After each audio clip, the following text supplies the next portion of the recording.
One Battle After Another, starring Leonardo DiCaprio. The movie is leading the 2026 Golden Globe nominations with a whopping 9 nods. It's up for the coveted Best Picture, Musical or Comedy award alongside period piece Blue Moon, Begonia starring Emma Stone, Marty Supreme starring Timothy Chalamet, and the others you see on your screen. On the TV side, The White Lotus leads with 6 nominations. The 3-season satire set in a Thai resort is up against The Pit, Severance, The Diplomat, and the other shows you see on your screen as well. Brent Lang joins us now. He's an executive editor for Variety. So, Brent, as we've seen, the most nominated don't always win. What makes these stand out, though, from most nominated film to most nominated series? I mean, you're absolutely right. Often voters have, a different idea about what should actually win. In this case, I actually think One Battle After Another is in a very, very good place. It's dominated a lot of the critics' awards, has great reviews. Leonardo DiCaprio and Paul Thomas Anderson are beloved. I think it's in a very strong position. And then, of course, you have White Lotus. I think that's a little bit weaker. Adolescence, which is right underneath that with 5 nominations. That seems like it's going to have a very, very good night.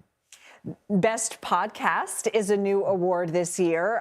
Also, Best Stand-Up Special, Best Cinematic and Box Office Achievement. Those were new categories last year. Those are still continued into this year. What's notable about these newer categories? Well, I think there's a couple of things that are notable. I would say on the podcast front, what's notable is that most of these were more sort of comedies, Amy Poehler, Smartless, those things. Not a lot of political podcast within that mix. And then I would also say, in terms of the box office, it's a very bizarre category. You have some things that are to be expected, and then you have some things like K-pop Demon Hunter, which was barely in movie theaters, and Avatar Fire and Ash, which hasn't even opened yet. Well, the whole issue of Netflix and whether they put movies up in the theaters only long enough for awards, that's circling around the segment that we just did, right, with Warner Brothers Discovery. It's going to be a big discussion in Hollywood right now. Right. So, all right, let's talk snubs. What stood out to you as what's not on the list? I think the biggest snub was probably Wicked for Good. I think that seemed like kind of a slam dunk in that musical comedy category. It was left out of the nominations.